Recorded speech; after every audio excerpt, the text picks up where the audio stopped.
With Progressive's Name Your Price tool, you can find options that fit your budget, because giving you options is the right thing to do.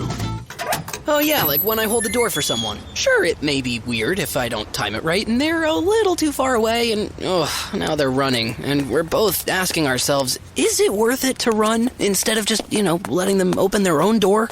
But still, it's the right thing to do. So get options based on your needs with Progressive's Name Your Price tool. Progressive Casualty Insurance Company, affiliates, and third-party insurers. Comparison rates not available in all states or situations. Prices vary based on how you buy.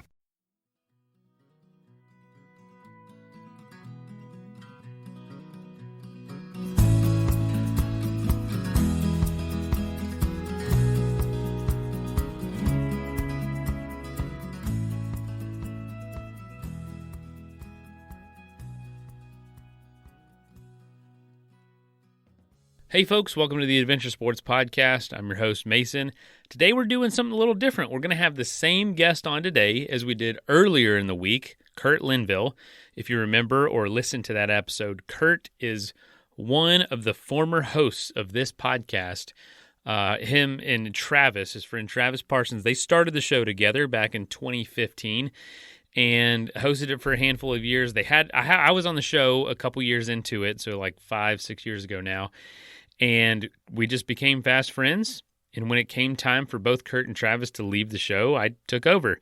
And the reason that worked out so well is because they were wanting to do something more exciting, this show had an impact on them to where they were like, all right, we're ready to take more adventurous steps in our lives. And I was entering a phase of a little more structure. I was getting out of my 20s, getting into a little more structured life, wanting to start a family with my wife. And so I was like, this is perfect timing for both of us. And what's so cool about this episode, this is a monologue that Curt did handful of years ago, to address the true nature of the danger of adventure sports. One of the biggest reasons we don't do adventure sports, or a lot of people never leave on that trip, whether it be the Appalachian Trail, some sort of other hiking trail, backpacking through Europe, riding a bike across the world, whatever that is for you, biggest reason has got to be fear.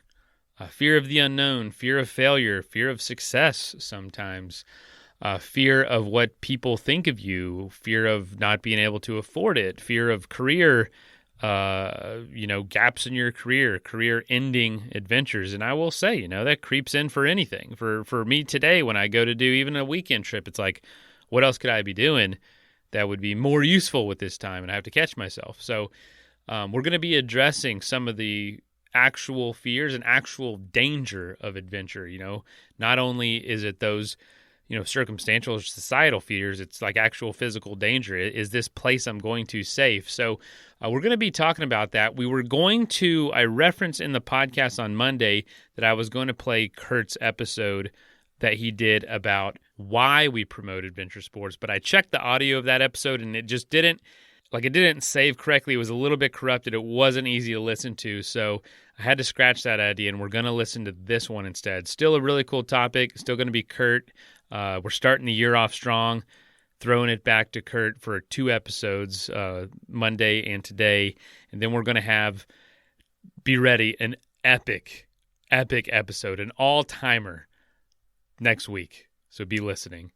Last request before we jump in. I know this is super long. I try not to make these too long, these intros, but I would love, with this new year, to hear from you through a review. If you want to share some feedback of the show, of what the show's meant to you, please leave a review somewhere. Apple Podcasts, Spotify, Podcast Addict.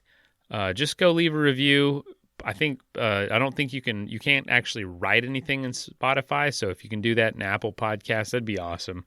I haven't asked in a long time, and I got a couple negative comments lately, or just reviews, not negative, just, some changes in the show. And I would just love to get some injection of some folks that this show has meant a lot to in there.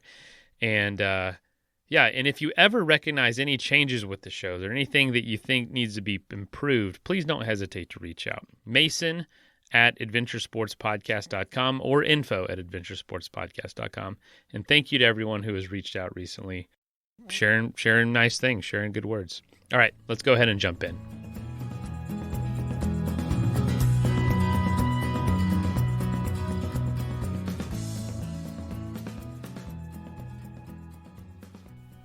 Hi, friends. Thank you so much for tuning in to the Adventure Sports Podcast again today. Curt here.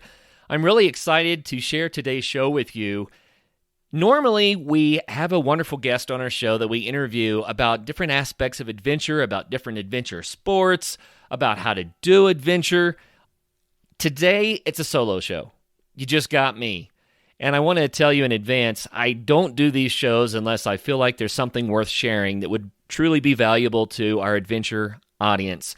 And so it takes weeks, sometimes even months, before I come across a subject that I think is worth sharing. Today I have another one for you, and I've entitled it, How Dangerous is Adventure? The reason is, we are always promoting adventure sports as a way to enlarge your life, to become healthier, to become inspired, to do better things even away from adventure, to make better health decisions throughout your life, not just when you're doing an adventure. To make better friends, to build community, to find ways to reach out and help your fellow humans, right, with all the needs that are on the planet. And we're always promoting adventure sports. Now, some people would say, you're just promoting hedonism. After all, don't you say every time, get out there and have some fun? Isn't it just all about fun? Well, yes and no. Fun is the positive feedback that we get for getting out there, connecting with nature, getting physically active, and doing something we really enjoy doing. But it's not just about the fun. Even though the fun alone, I think even fun alone is a worthwhile reason to go do adventure sports. But it's really not all about the fun. It is about the health. It is about how it enlarges your life and changes your perspective, and how you can learn so much about yourself. You can grow physically, emotionally, spiritually. You name it, adventure sports have real value. Matter of fact, I did a whole show on this, which was back on episode... Boy, I have a lot of notes today. Hear all the paper rattle. Here we go. Episode number 246. Sorry, it took me a second. Episode number 246, The Value of Adventure Sports. I encourage you to listen to that show before you listen to this one. And the reason is because today I'm talking about the other side of the story, the danger of adventure sports. And I don't want to make people think it's just too dangerous, it's not worth it. The reality is the dangers can be mitigated, and the dangers actually aren't as high as a lot of people would assume. But if you don't understand the benefits, then the cost-benefit analysis gets a little bit skewed. Just say it that way. The cost-benefit analysis gets a little bit skewed. So go back to episode 246. You can find that on adventuresportspodcast.com. Listen to that one, and then come back and listen to this one. And I think this one will make a whole lot more sense. So, before I dive into the main subject, though, I have a couple of things I want to talk to you about.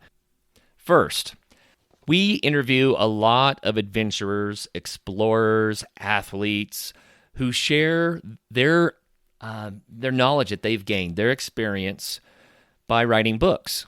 And sometimes the books are humorous and entertaining, sometimes they're stories, sometimes they're how-to guides, but we often interview people that have written books, and it's not that they are authors first and adventurers second. Usually it's the other way around. They do a great adventure, and then they write a book about it because they want to share it with everybody, and the books help to support what they're doing. Not just adventures, but you'll find that these people are reaching out and helping others. And so the books are a way to invest in all the good that they're doing for our fellow humans around the world. So I thought, you know what, we hardly go back and talk about those books. I wanted to remind you, while you've been listening, you've heard recently, I'm not even going to go back. We're talking about scores and scores of books by now on the Adventure Sports Podcast, but I'm going to cover just the last few that we've done in the last few weeks to remind you that those books are there. And maybe you want to pick one or two up for some of your winter reading. So here we go. Starting most recently, Anna McNuff just released her new book, The Pants of Perspective. And this is her account of running the length of both islands of New Zealand on trail. And this was one of the early adventures she did. She also biked through all 50 U.S. states. She's done a variety of adventures. Her most recent show, of course, was about bike touring with Faye Shepherd through South American Andes. Just an amazing adventure and a really good writer. The Pants of Perspective is a really fun book, like I said, about New Zealand. She She's not afraid to share, how silly she was and some of the crazy decisions and the way that she took on this challenge. But she also shares a day-by-day, play-by-play of her experiences when she was doing this amazing adventure, the people she met along the way, how challenging it was to get through each day's run, et cetera, et cetera, et cetera. I've been reading the book. It's delightful. So Anna McNuff's The Panther Perspective. Next, if you go back a few episodes, Jerry Hall, Downhills Don't Come Free. This is his account of riding a bike from Alaska all the way down to Mexico. And he did this solo, and he did this after a long career in business, and he decided that it was a way that he could stretch himself, to grow himself as an individual. One of his theories is one that I agree with. You're either growing or you're dying. There's no coasting in this life, really.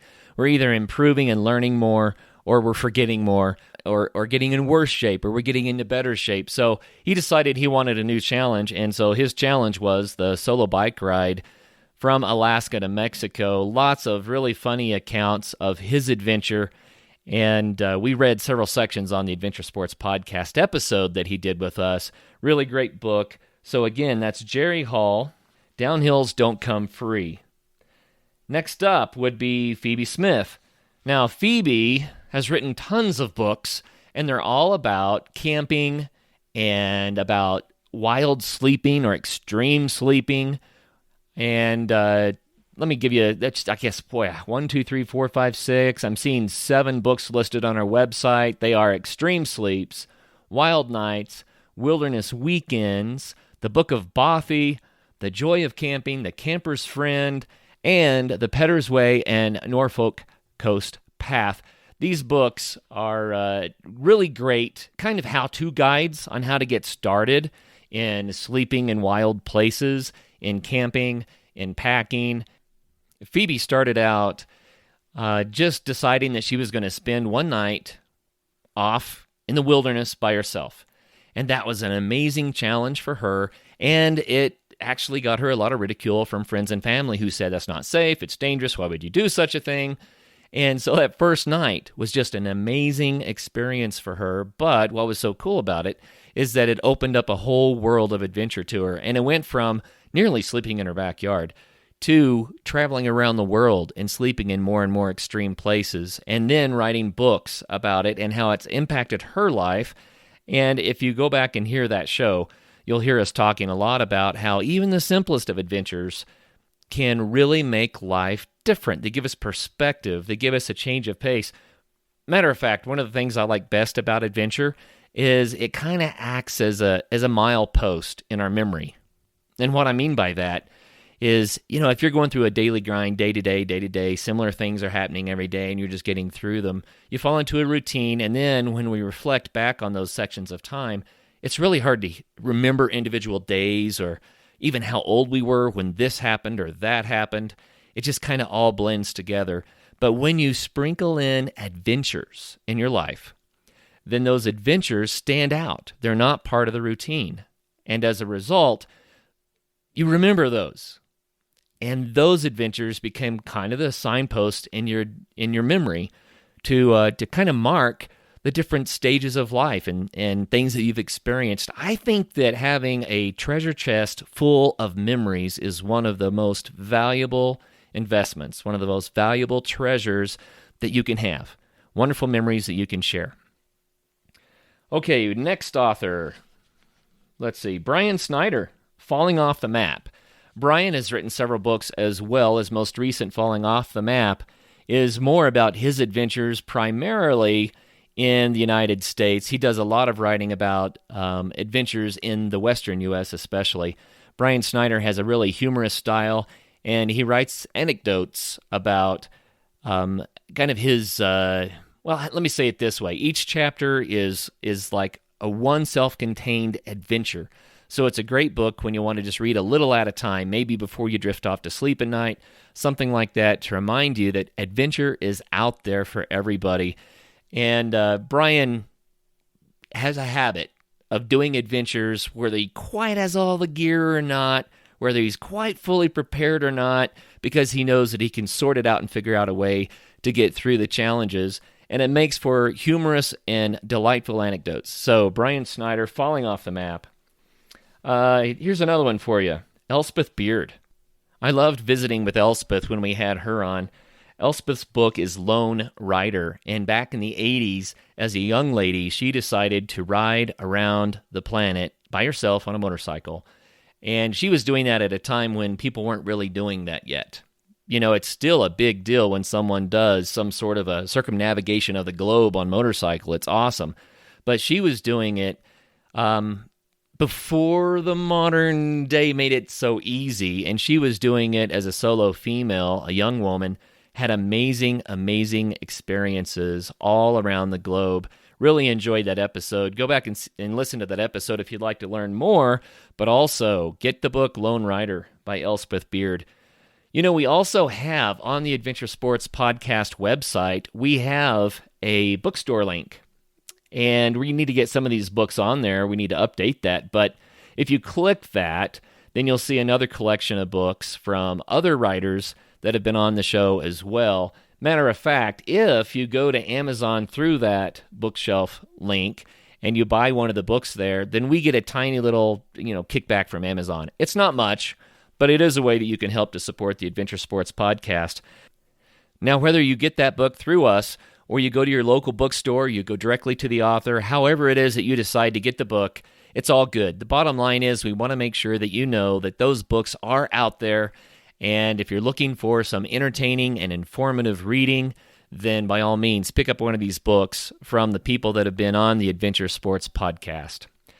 Okay, I wanted to get that out there. Wanted you guys to remember the books, remember the authors. I mean, they were kind enough to come on the show.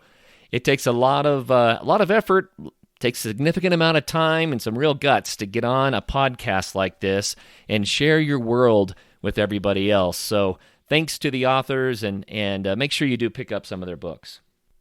All right, I'd like to jump into the main topic now, talking about the danger of adventure.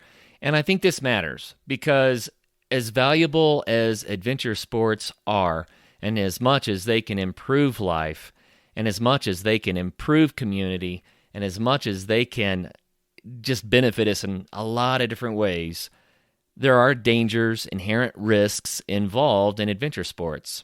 And some people think that adventure is just crazy dangerous. Other people look at it and they think, there's probably not any much danger there at all unless you do something stupid. Well, let's talk about that for a minute. What I did today is I gathered statistics from the internet and I tried to find sources that were at least somewhat reputable. I did not try to vet every source of information to make sure it's 100% accurate. But I did try to grab sources that at least put some energy into trying to be accurate in their stats about how dangerous various activities are. And so I'm going to let you know in advance that that's where the data comes from, and I'll cite some of the sources. But the bottom line is I'm trying to get a general feel for how dangerous or quote-unquote safe various adventure sports are. I'm also going to interleave some stories from my own stupid mistakes and adventures, and I'm only doing that because we don't have a guest here to share their stories, so I'm sorry you're going to be stuck with mine, but maybe we can have fun with that, and that way there will be a little bit more entertainment value as well as educational value for sorting out the true danger of adventure sports. First thing I want to talk about is mitigating risk. And the reason is because all of these sports could be very, very dangerous, or they can be not that dangerous at all. And I'm going to just say in advance, the word safe I put in quotation marks because I'm not sure that, what is safe? I'm not sure that anything could be considered safe. In life, we're always taking risk. One risk is sitting at a desk job for 20 years and becoming increasingly unhealthy. People would say, well, there is no risk involved with working at a job. That's a good thing to do, sitting at a desk, getting some work done. It's a safe place. But there's a lot of risk involved with that in a lot of different ways. There's risk in drinking a glass of milk. Not only could you choke on it, but there could be something in the milk. Whatever it is, we mitigate risk throughout life. So instead of thinking in terms of safe, and not safe. I want to think in terms of relative risk and mitigated risk. So, for example, if I was on the first story rooftop of a house, now if the roof isn't steep, then maybe I'm fairly safe to stand up there. But does that mean that I'm safe to try to dance some sort of a jig? Well, maybe not. Does that mean that I'm safe to stand up there when it's icy? Well, probably not. Does it mean that I'd be safe to jump off of the roof? Well, probably not. But is it relatively safe to go down the ladder? Well, ladders aren't necessarily safe. There are all sorts of OSHA-required courses on the proper way to use a ladder. Why? To mitigate the risk involved with a ladder. But we all know that if you use a ladder correctly and you're careful when you're on a rooftop, you've mitigated the majority of the risk. You're not likely to get hurt. And if you want to go the extra step, you can use fall protection to make sure that you don't fall off the roof. I don't want to go on too much about this except to say that adventure sports are all the same way. It doesn't matter how relatively low risk the sport is or relatively high risk the sport is, you can mitigate that risk through education, experience, the use of proper equipment used in the proper way, by making sure that you have the right weather, that you're doing it at the right time, that you're rested when you're doing it, that you are mentally prepared for the sport that you're doing. All of these things come together to mitigate the risk. I mean, we're all familiar with this. We hear reports from the Center of Disease Control or the World Health Organization telling us that X, Y, or Z is now the latest found carcinogen that you should avoid or you're going to get cancer, or that there are this many deaths from the common flu this year versus previous years, all that kind of stuff.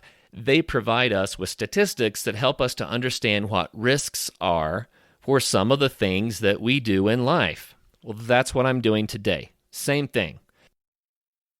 Let's take a quick message break and hear from the folks that help make this show possible.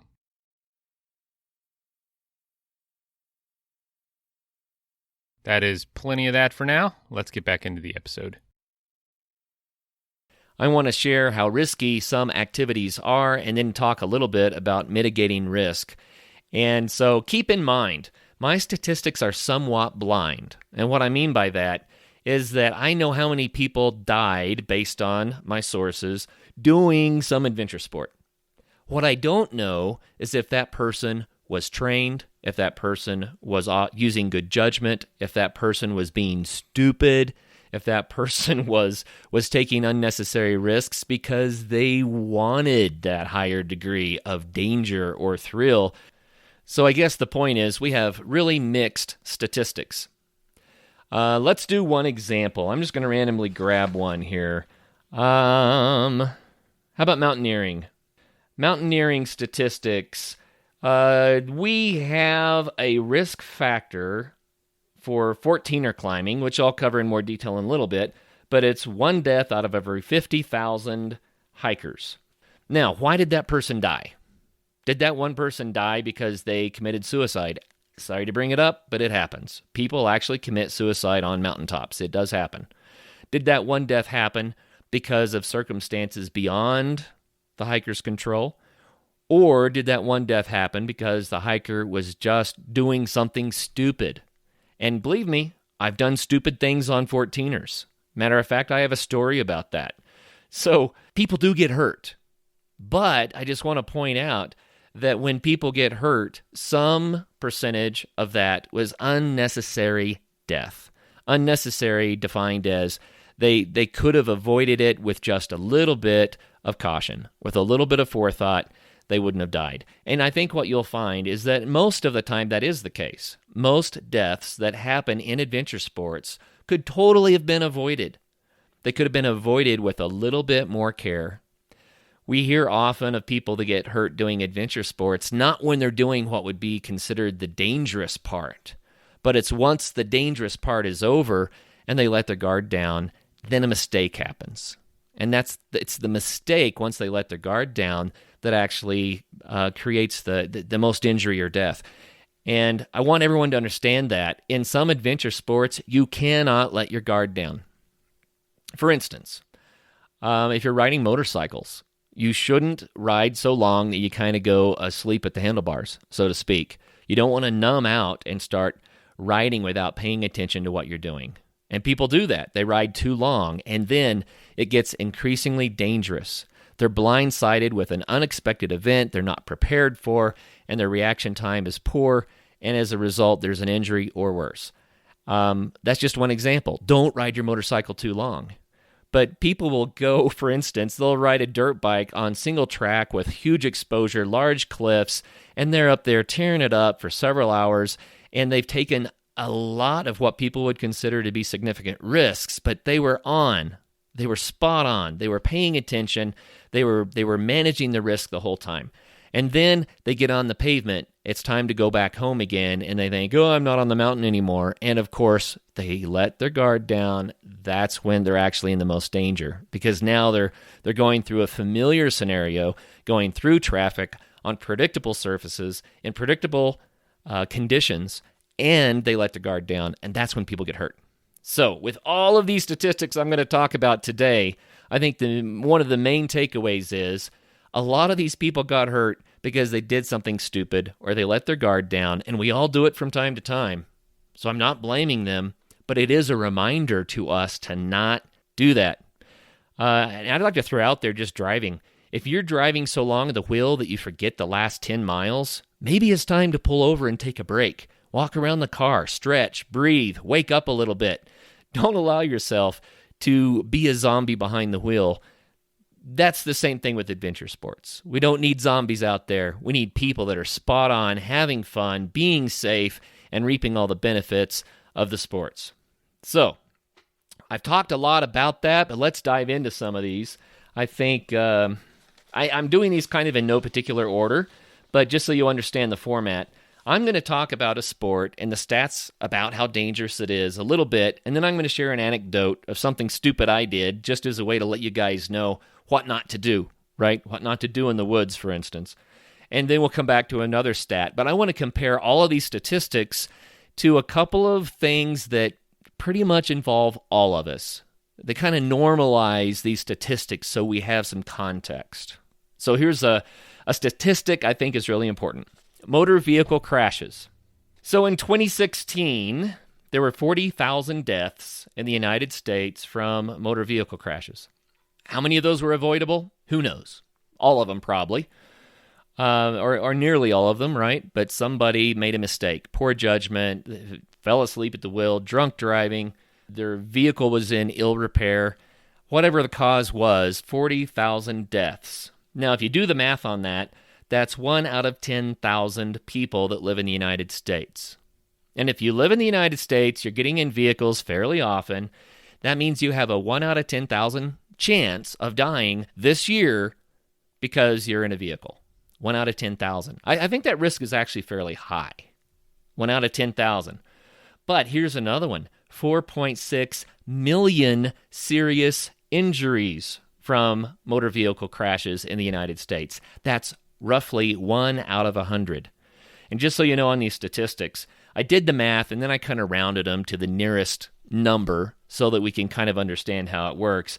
I mean, instead of 1 out of 100, it might have been 0.89 out of 100. I don't remember what the number was, but just beware. I'm giving us a general feel for relative risk. I'm not pretending to be a statistician here. If you want to dive into exact statistics with error bars and standard deviations and all that kind of stuff, that's not what this show's about. Not going to go there. But with 1 out of 100 people getting a serious injury from motor vehicle crashes. So that kind of gives us some context. So when we look at an adventure sport, is it more dangerous or less dangerous than being in a car? Here's another one for you. And this is one of the most shocking stats that I'll share today. I want to apologize to you doctors and nurses out there, to the healthcare practitioners. I'm not trying to make you look bad with this. I'm merely stating the estimated facts. The source on this one is Johns Hopkins. It's hopkinsmedicine.org. When I first heard this statistic, it was probably 20 years ago. It hasn't changed that much. It was shocking to me, and I thought, could that really be true? But as I've looked it up since then, it's fairly consistently true. And it's a sad statistic, but this is the number of people who die in the U.S. each year from medical mistakes. Now, this is not full-blown malpractice in a lot of cases. This is just a simple mistake. And here's an example. I have a friend who had a very, very painful illness, hospitalized. Her husband was there in the room. A nurse came in, and they were using morphine to mitigate the pain because it was a really, really painful condition. And so the nurse administered the correct dose of morphine intravenously and then left the room. Didn't mark it on the chart. That was the mistake. There was a shift change, and 10 minutes later, another nurse walks in, looks at the chart, and says, oh, it's time for the morphine. Starts to administer the intravenous morphine again. My friend's husband said, whoa, wait, she just had that. The mistake was it's just so simple that the nurse was distracted and didn't write down the time of the last dose. And the husband caught it. Now, that double dose of morphine may or may not have killed his wife, but that's a powerful drug that can kill. That's the kind of thing that healthcare practitioners work so hard to not allow to happen, to mitigate, right? But it still happens, and I have to throw this out there. There are 250,000 to somewhere greater than that number. Some estimates run as high as 400,000 medical mistake fatalities every year in the United States. That is 1 out of 1,000 people in the United States each year die from medical mistakes. And these are well-meaning practitioners who are healing people. They're healing people. They're saving lives. But mistakes happen. And it's scary, but it's true. 1 out of 1,000, depending on how you do the math, but roughly 1 out of 1,000 people in the United States each year die by medical mistakes. Now, keep in mind, that includes everybody who never even went to a doctor, never went to a hospital. They're part of the denominator in that function there. So what's the function of people that die who are under substantial medical care? I don't even know what that is. But the point is that you, right now in the United States, whether you are under a doctor's care or not, right now, you have a 1 in 1,000 chance of dying from a medical mistake this year. That blows my mind. It is the third highest cause of death in the United States, right behind heart disease and cancer. Heart disease, cancer, medical mistakes. Wow. Okay, so those are our two standards of comparison. So the one is motor vehicle deaths, 1 out of 10,000, and medical mistakes, 1 out of 1,000. These are things that are pretty common and things that are there for a good reason that people would not consider adventure sports, but we'll use that kind of as a standard of comparison. Okay, so what would be our first sport? And my apologies, there's not enough time nor enough interest probably for me to cover every sport. So I just grabbed a handful that I thought might be kind of interesting. Let's start with, how about road biking? Road biking in the United States. Best estimates that I could find were that there are 800 deaths per year from road biking that involve another motor vehicle. So that means that normally a biker's getting hit by a car, right? And that's 800 deaths per year. That information came from pedbikeinfo.org, and they also report that there are 2.5 million bikers out there, roughly. So if you do the math, that comes to about 1 in 2 million. So if you are a road biker, you've got about a 1 in 2 million chance of getting wiped out by a car. Now, 1 in 2 million, people see the 1 and they think, holy cow, that's scary, but 1 in 2 million, that's pretty good. That's pretty low.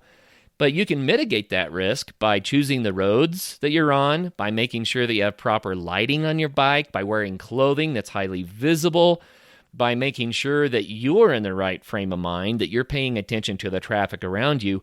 You could probably mitigate that risk by 50 to 75% or more just by your own behaviors.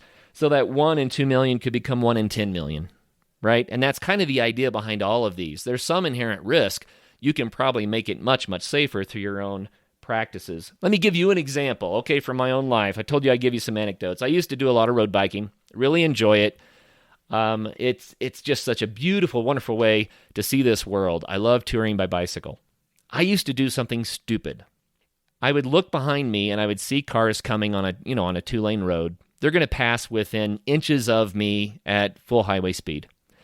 And if there was no one behind the car that was coming, I like to swerve behind that car and catch the slipstream. If it was a semi, I love that suction that would pull me along a little bit. Even a truck, any sort of a sizable vehicle, I could get a pretty good boost in my pedaling by swerving behind where they were after they went by. So one day I was on a 2-lane road, and there was a car passing me pretty darn fast, and it was a truck, and I thought, man, I'm going to swerve behind this guy. Once again, stupid, right? This is Curt being stupid. He was pulling a boat. So just before I swerved behind him, I saw something in my peripheral vision, and I corrected myself just in time as the boat went screaming by, and this guy was hauling probably 60 to 70 miles per hour. Okay, stupid idea. Don't swerve behind vehicles to slipstream them when you're road biking. Okay, it should go without saying. I did it. It was dumb. Here's another one. A semi went by with big tanker truck, and semis are tough. Man, they blow a strong wind, which you can feel buffeting your car even driving down the highway. When you're on a road bike, it's so light, man, it can sure knock you around. You got to be on your game. And that semi, they generally try to get far over. They try not to pass too fast, but sometimes there's oncoming traffic. So a tanker truck went by me, and I got sucked under the tank of the tanker truck.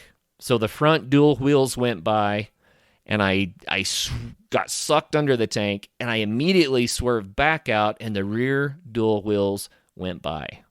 Wow. Scared me to death. What could I have done differently then? I'm not sure.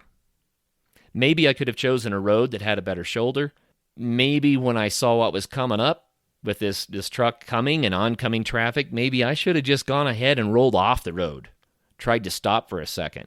I'm not sure what the best scenario would have been there, but I do know, especially if there's a crosswind involved, watch out, because these things happen.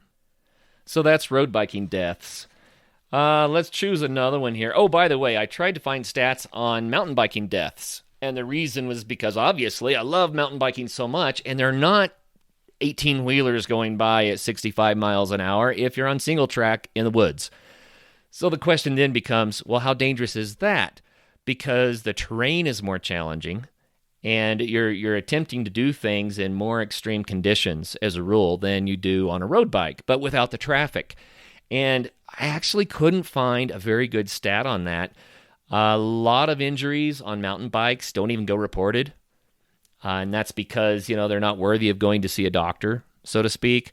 If someone dies, obviously that information is collected, but I just couldn't find a source that could give it to me reliably. I did find anecdotal information, though, where people, through their own experience, compared the two.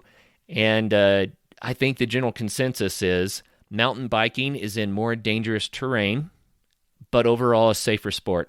And the reason is you don't have the traffic, you're going much more slowly, and if you do crash, you're more likely to have minor injuries than to die, right? But you get hit by a semi, there's not much chance of surviving that. So mountain biking, I would say, in my estimate, and based on the research I did, mountain biking is somewhat safer than road biking. Okay, now let's compare that for a minute. Is road biking or mountain biking, are those more dangerous or less dangerous than a motor vehicle crash, than using a car? Well, the car is 1 in 10,000. So using a car is somewhere on the order of, so do the math here, motor vehicle deaths 1 out of 10,000, road biking deaths 1 out of 2 million. So if you divide the 2 million by 10,000, you get 200. So that means that, based on just the numbers, rough estimates here, using a car, driving to work, whatever you're doing, going to see your friends, is 200 times more dangerous than road biking. I think that's kind of surprising, isn't it? And please don't forget that living in the United States gives you 1 out of 1,000 chance of dying from a medical mistake. it's 2,000 times safer than living in the United States in general. Okay, next one. People that do adventure sports often find themselves outside. Most adventure sports are done in the great outdoors, and weather is always a factor. And so I was curious, what about lightning strikes? People are always concerned about lightning strikes, as they should be. It's dangerous. But how many lightning strikes are there per year? Well, the National Oceanic and Atmospheric... there's a mouthful. NOAA, National Oceanic and Atmospheric Administration, report 51 deaths per year on average based on the last 20 years due to lightning strikes. And keep in mind, a lot of people get struck by lightning that don't die. These are only the deaths. So 51 per year, and I divided that number by the U.S. population, and you come up with about a death and a half per 10 million from lightning strikes. So how likely are you to get struck by lightning? People often say that, well, I'd be more likely to get struck by lightning than that one. Well, I'm not so sure.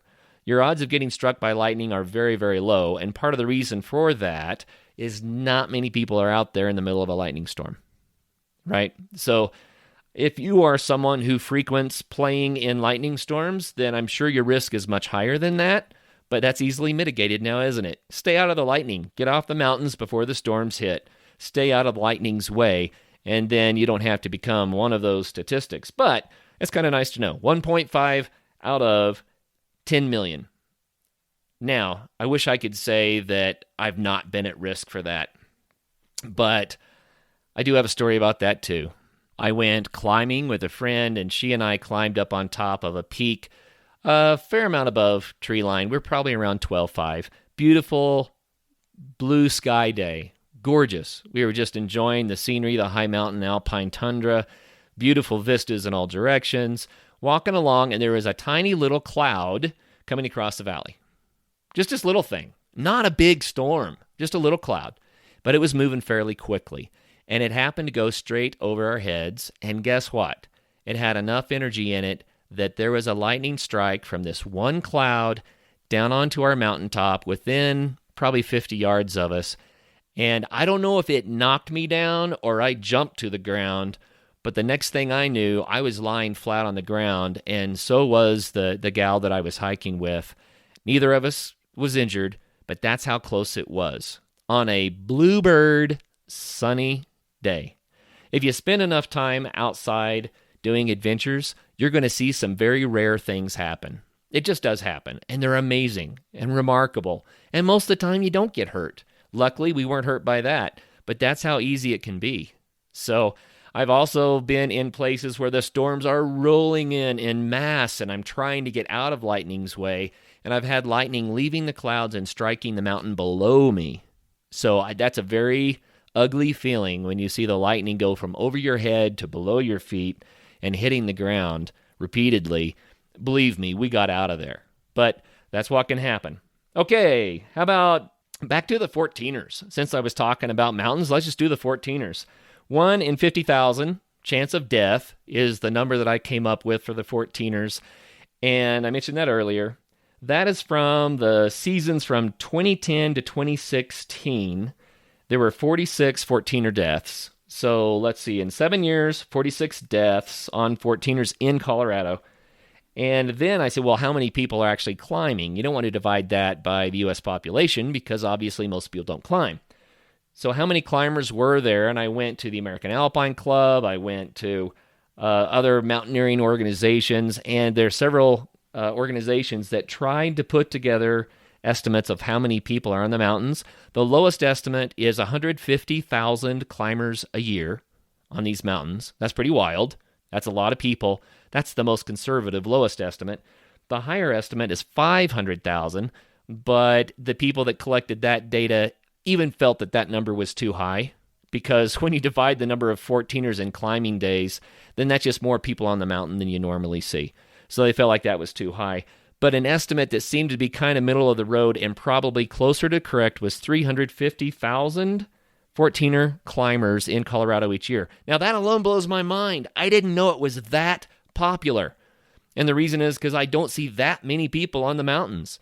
But hey, it is a popular sport, and it's a risky sport. But again, you can mitigate the risk. So how dangerous is climbing 14ers then? Well, that 46 divided by 350,000 gives us roughly that 1 in 50,000 chance of dying on a 14er. And what you might find interesting is the majority of those deaths happen on about 5 or 6 14ers. And the ones that are ranked up there as most dangerous are, of course, Longs Peak, Capitol, North and South Maroon, Kit Carson, and I believe Pyramid, and then Crestone Peak, Crestone Needle, I guess. I think those are the ones that they listed as where the majority of deaths happen. So the reality is most of the deaths are on 5, maybe 6 or 7 14ers, and the remainder of the 14ers haven't seen deaths in years and years and years and years and years.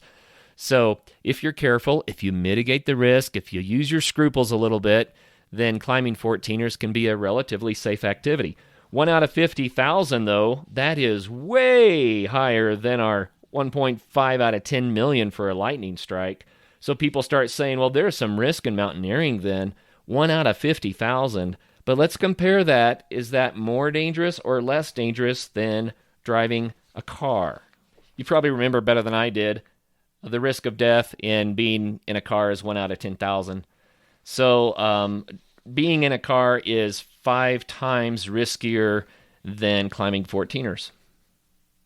What about the medical stats? Whoa, this one just is so disturbing. It just seems unbelievable. But living in the United States with the chance that you might go under medical care is 50 times more dangerous than climbing the 14er. That's just shocking to me. So since we all drive cars and we all need medical care from time to time, we're all under those risks already, we can find out that climbing 14ers is significantly safer than driving to the 14er. Wow. So I have to tell you a Curtis was stupid on a 14er story. There are probably a few of these, by the way. But the one I thought I would share is North Maroon. A group of us decided to go climb North Maroon, and I took a friend of mine with me who I don't believe had ever done a 14er before. So North Maroon is known for being one of the more technical, more dangerous peaks. Obviously, it was one of the ones listed as a death peak in Colorado. And there's a lot of falling rock, a lot of exposure. Probably not the best first 14er to do. We were near the top and kind of taking an alternate route, and we ended up with a significant amount of exposure. We were on a ledge that was probably 3 feet wide, and if you look behind you, then you'd probably drop 100 feet or 200 feet before you hit ground, but then there was a tumble of a few thousand feet after that. So significant exposure to be sure. Well, he started to freak a little bit, as people sometimes do. You have to learn to be accustomed to heights and the safety of rock and that sort of stuff. And he froze up, just kind of bear hugging the mountain on the safe side of the ledge. I knew I couldn't leave him there, but here's where I got really, really stupid. I thought that I had a chance to be a hero or something. I don't understand it. I stepped behind him with my toes on the ledge and my heels in the air. I put my hand on his back and said, just move a little bit farther to the left. Just keep shifting until you clear this spot, which worked. But you all know what I'm getting ready to say, right? I didn't have anything to grab a hold of besides him. And what if he did what some people do when they panic? What if he spun around real fast to try to grab me? This is a common thing when people are panicking, especially when they're drowning. They tend to try to climb on top of their rescuer. And so, had he done that, I would have gone off. Potentially, he would have gone off too. Luckily, he did not do that. We got through it. We went up the mountain, and then I just thought I broke the number one rule of trying to help somebody in a dangerous situation. I put myself at more risk than he was at to try to coax him up that stupid, dumb. Did not need to do that. There would have been a dozen different ways to encourage him to keep going. We could have gone back the way we came from, potentially even found a rope to use. But instead, I put myself between him and the cliff. Dumb. Next, Skiing and snowboarding. Hey, here's a popular sport. People often think of it as dangerous because everybody knows somebody who twisted a knee or broke a leg or broke an arm, and God forbid, some people die. They hit trees, they hit each other. And so how dangerous is skiing and snowboarding? Well, I looked up the statistics just for Colorado. Living in Colorado seemed like a great thing to do. It's one of the most popular ski states in the nation. And there are 11 deaths per year on average in Colorado from skiing and snowboarding. And some people might say, well, that's 11 deaths. It wouldn't have happened if nobody skied. But let's see how it adds up. First of all, I want to point out 9 out of 10 of those deaths were from collisions. Watch where you're going, people. Watch where you're going. We've all seen it. Someone skiing way too fast, skiing out of control, and some little kid comes out of the woods and there's a near miss or even a collision. If you weigh 200 pounds and you're going at 35 miles an hour and you hit some kid that weighs under 100 pounds, you're going to do some damage. I mean, do the math. That's craziness. So watch where you're going. Ski within your limits. Ski in control. And kids and everybody, look uphill when you're intersecting another trail. 9 out of 10 of the deaths are collisions. There were 13 million skier days last season. That's crazy. 13 million skier days. And what I did is I was trying to come up with how many skiers is that? Because, when I use the car statistics, we get in cars frequently, right? That's part of what increases the risk. We don't just get in a car once in a while. So I thought, well, how can I kind of normalize the data? Well, I looked at that 13 million skier days, and I divided it by the average ski season for ski areas in Colorado. So the ski season goes usually from the end of November, but I just called it December, through the first week of April at most resorts. So on average, that's 128 days. So if you divide those skier days by the number of days, you find out that we're seeing 101,562. So 100,000 skiers in Colorado that make 13 million skier days. And how many people died? Well, if you divide that 11 deaths from 101,000 skiers, that's 1 out of 10,000. 1 out of 10,000. So is that a horrible risk? Let's think about that a little bit. That is the same risk as driving to the ski area. 1 out of 10,000. But keep in mind here, living in the United States gives you a 1 out of 1,000 chance of dying from a medical mistake. So skiing is 10 times less risky than living in the United States in general. I know that sounds unbelievable, but go look up the statistics that on that medical mistakes. It is crazy. It is crazy. But anyway, so I put skiing and snowboarding as equally dangerous as an activity that almost everyone does universally in the United States, which is use automobiles, right? And by the way, it's also interesting when you look at automobile deaths. It's a point you got to hear. People think, well, it's because of drunk driving and stuff like that. Drunk driving does contribute, but the number one cause of accidents in the United States with vehicles is distracted driving. That's number one. Why? Because we're human, we get distracted, and you can't be distracted when you're going 70 miles an hour. You're covering too much distance in too short a period of time. But things that are the causes of the distractions that are listed, of course, texting, eating, and grooming. I've seen too many ladies putting on their makeup on the way to work, and I've seen too many guys that are trying to get the coffee spill off their tie on the way to work. I once was in front of one gal who was eating. She had a big, giant, looked like 64-ounce cup of Coke. And this was a crazy thing. It was so big it would almost block her field of vision. But she was behind me on an interstate, and every time she took a sip out of the straw, her foot thundered down on the accelerator. She would come screeching up on my bumper, and as soon as she took the straw away, she would look back up and slam on the brake.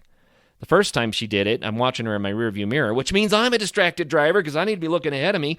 But the first time she did it, I was like, what was that?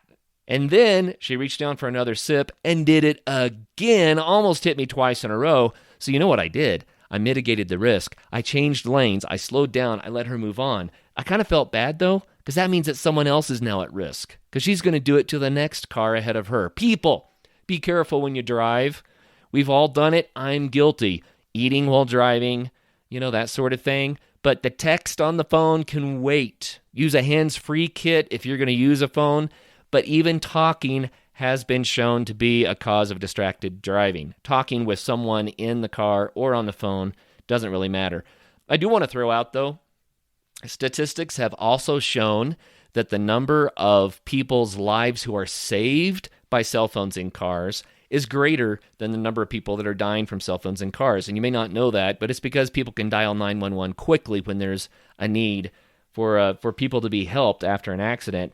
And when you have 40,000 deaths a year and 4.6 million serious injuries in automobiles per year, that cell phone dialing 911 is getting a lot of use and it's saving lives. So great tool, use it appropriately. Like everything else, don't abuse it. But anyway, distracted driving, number one cause of death. Number two cause of death in driving is speeding. Not drunk driving, speeding. Of course, none of you speed. You never drive too fast for the conditions. You never get in a little bit of a hurry, right, to get to work or to your play or back home again. None of us ever do that. Let's take a quick message break and hear from the folks that help make this show possible.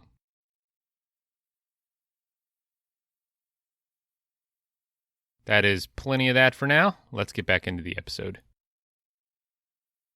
Second highest cause of death in vehicles is speeding. Wow. Third, you guessed it, drunk driving. We got there. Third place, drunk driving, driving under the influence. I don't need to go on about that. We all know better. Don't do it, right? Be aware. Think of other people. In all of these scenarios, think of other people. When we're putting on our makeup on the way to work, when we're drinking from a Slurpee, when we're spilling coffee on ourselves in heavy rush hour traffic, is that not just a form of being selfish? We're too concerned about ourselves and even small things. We're creating a massive risk for other people around us, not even just ourselves, but everybody. And so be considerate. When you decide that you're going to participate in an activity that makes you a distracted driver, think about that. Am I just being selfish? What about my kids? What about my wife? What about my future kids? What about the kids that are in the car next to me? What about the people around me who don't want to go to the hospital and run the risk of the 1 out of 1,000 medical mistakes death, right? Just a word to the wise. Next! What would be next? Adventure sports. Canoeing and kayaking. So it's a water sport, right? This was really interesting to me. I was curious how dangerous this really comes out. So in 2016, there were 152 deaths recorded from canoeing and kayaking. 152 deaths from canoeing and kayaking. And we find that 80% of deaths that involve water and boats is from drowning. No surprise there. But here's something interesting. 83% of people who drown didn't have on a life jacket. So 80% of the deaths from boating are from drowning, and 83% of people who drown didn't have on a life jacket. What does that tell you there? If you put on a life jacket, you mitigate most of the risk of boating. Cool, huh? It's a very simple solution, isn't it? Now we all say, oh, well, I don't want to put on a life jacket. That's uncomfortable. But, think about it. Think about it. And here's the funny part. When people get in a canoe, they put on a life jacket. Why? Because canoes tip. People get in a kayak, almost universally, they have on life jackets. And why? Because kayaks tip and flip. It's just the way it is. But guess what? 47% of the fatalities in boating accidents, according to the U.S. Coast Guard, 47% of the deaths are in open motorboats. Not in canoes, not in kayaks, they're in open motorboats.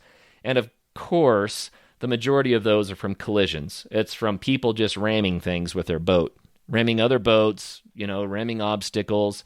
But regardless, it's actually that motorboat where people are least likely to put on the life jacket, and that is where the highest risk by far exists. Fascinating. Kayaks account for 13% of deaths, and canoes account for 9% of personal watercraft deaths. in the United States. So I tried to figure out what the risk factor was, and AmericanWhitewater.org, Jennifer Plyler, she did a study that showed the risk at 2.9 out of 100,000 kayaking deaths. 2.9 out of 100,000, which comes to roughly 1 out of 33,000. So if you are a whitewater kayaker, you're running a 1 out of 33,000 risk of dying doing your adventure sport.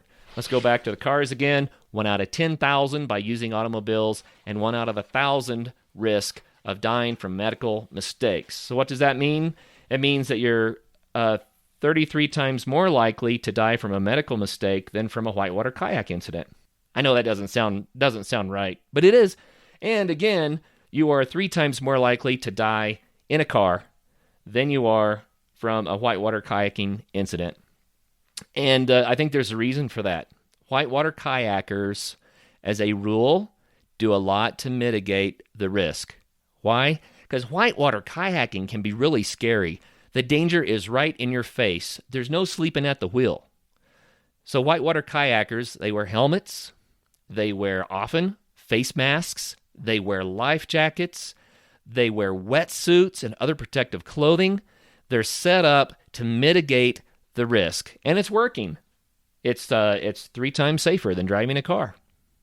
And you know what? I've often told my kids that whitewater kayaking is the most dangerous activity that I've ever done.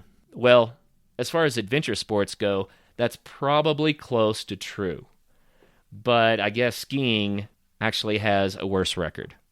But whitewater kayaking felt like the most dangerous to me. It really did. And I have stories about that one too. I got to tell this one. This is a story. It was just amazing. 3 of us creek boating in a flooded creek. I was in the last position, and when I came over this drop, one of my buddies was on the bank, and he says, "Hey, have you seen the other guy?"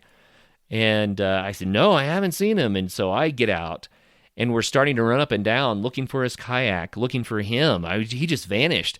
And then he pops up out of the water. How long was he under there? 3 minutes? His kayak got inverted under the drop. He was upside down, and we both boated over the top of him.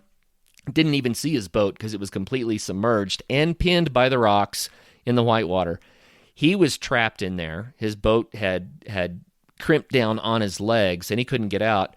So when he finally realized he was going to pass out because he couldn't hold his breath any longer, the adrenaline hit, and he pushed so hard to get out of his boat. He did injure his legs a little bit, bruises and kneecaps pulled this way and that and what have you, but he popped out and survived it. Later, we hooked a 4-wheel drive truck to the kayak with a pretty stout tow rope like you would use to tow a skier, and we pulled, and the rope broke. Couldn't get the kayak out. It was that pinned, and eventually, we did recover the boat. But the point of that is that it's amazing the force of water. It's amazing what can happen, the fluky stuff. Luckily, that day, my friend did not become a statistic, but had his boat pinched his legs just slightly more, the outcome would have been much more dire. But then again, it's 3 times safer than driving to the whitewater. Wow. Okay, what would be next? We're running out of sports pretty quickly here. We've done mountaineering, we've done skiing and snowboarding, we've done canoeing and kayaking, we've done road biking.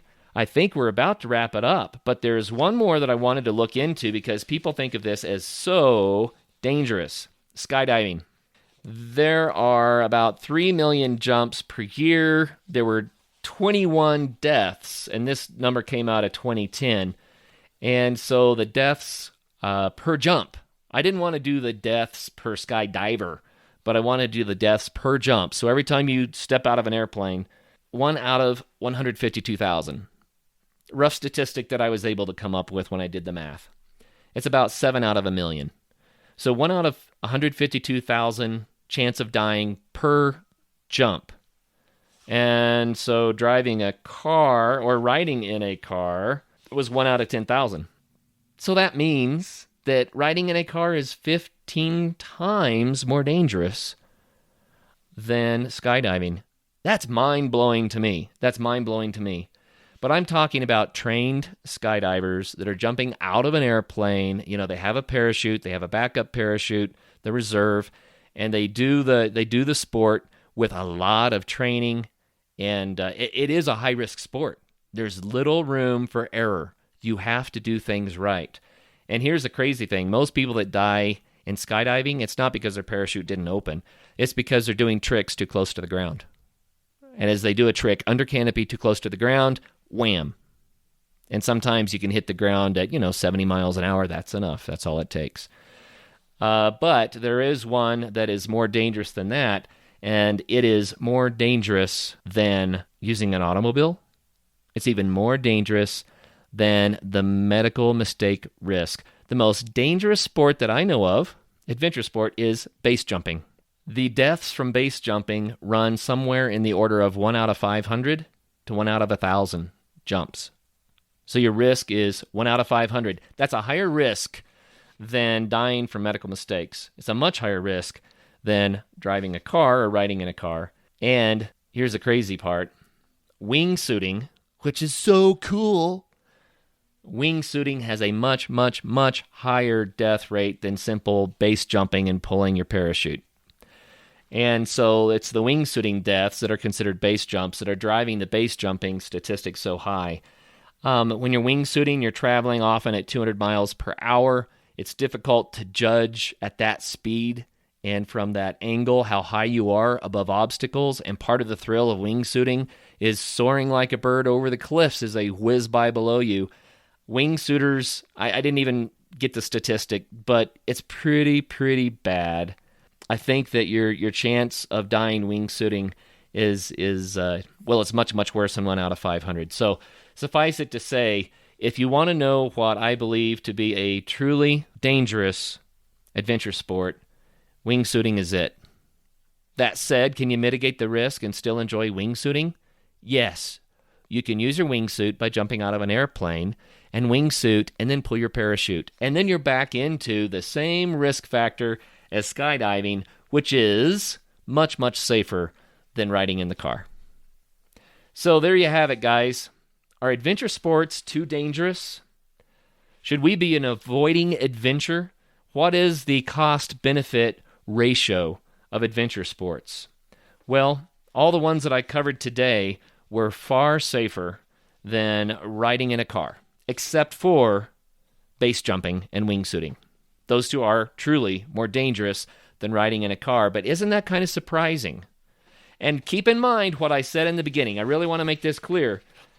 These statistics include the people that were doing things they had no business doing things while drunk, doing things without training, doing things without proper equipment, doing things in all the wrong ways. And if those numbers could be pulled out of these statistics, I think that we would find that the vast majority of deaths and injuries that result from adventure sports are because of people that are using the equipment in the wrong way, who aren't trained correctly, who are doing stupid things like doing adventure sports under the influence of alcohol or drugs. And that makes all of these adventure sports even that much safer.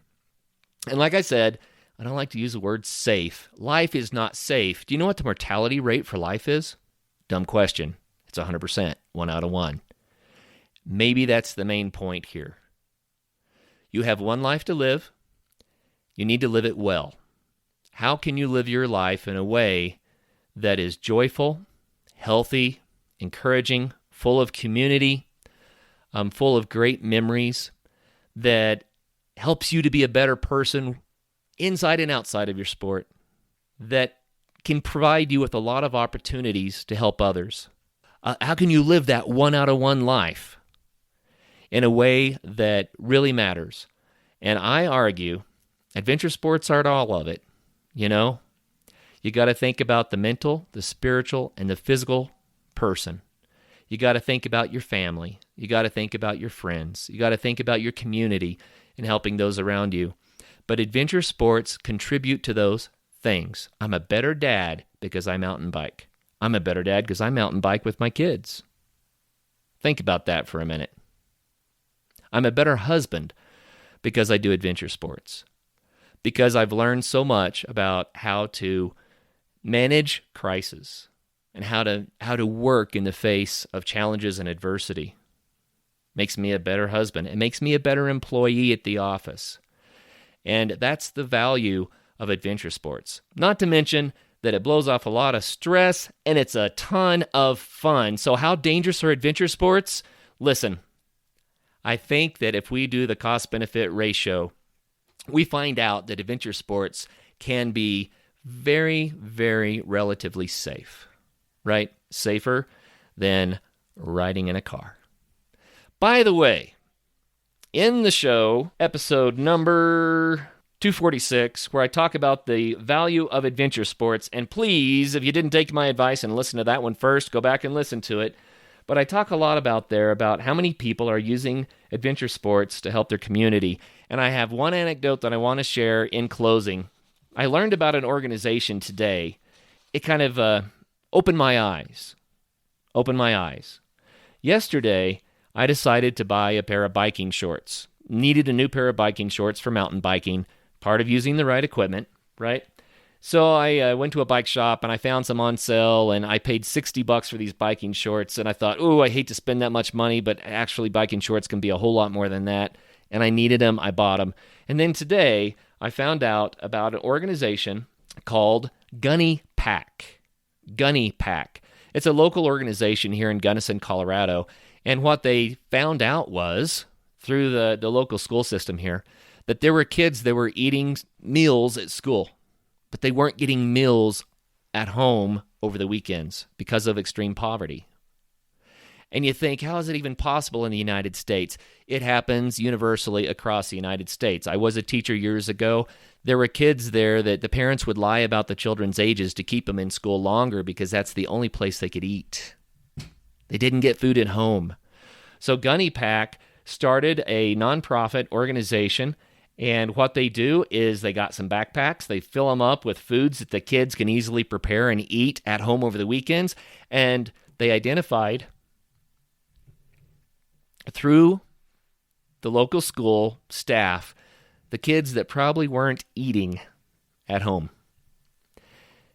And they give these kids a backpack of food to take home with them on Friday night. It costs about $6 to feed these kids for a weekend. $6. I could have fed 10 kids. 10 kids could have had food for a weekend for the cost of my biking shorts. Wow, is that convicting or what? But you know what? That doesn't mean we shouldn't do adventure sports. It doesn't mean we shouldn't spend that money on the tools to do adventure sports safely. It doesn't mean we shouldn't get out there and have some fun. It means we need to do both. Let us remember every time we go to the store and we buy a new accessory for whatever sport it is, that there are other people in this world who need money too. Adventure sports are valuable. They're healthy. It's part of having a healthy life. And I'd like to take every one of these starving kids, and I'd like to make sure that they're fed, that they're clothed, that they are educated, and that then they get the opportunity to get out there and have some fun too, doing their adventure sports and helping others. So let this be a reminder. Every time you're out there doing your favorite adventure sport, let that remind you of others that are in need. Don't be selfish about the safety of others. Don't be selfish about your own safety. Pay attention. Keep these sports as safe as possible, but let every single trip doing your favorite adventure sport be a reminder that there are others out there in need who can benefit from what you're doing. And with that, get out there and have some fun.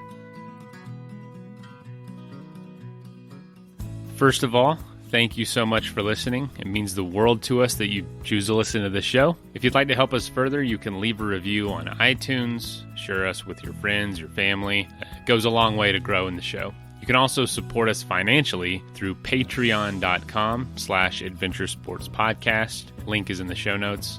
And also, if you have an idea of who could be a good guest for the show, we're always looking for people to tell their story about the outdoors or adventure. So if you know someone, please reach out. Email us at info@adventuresportspodcast.com. And until then, get out there and have some fun.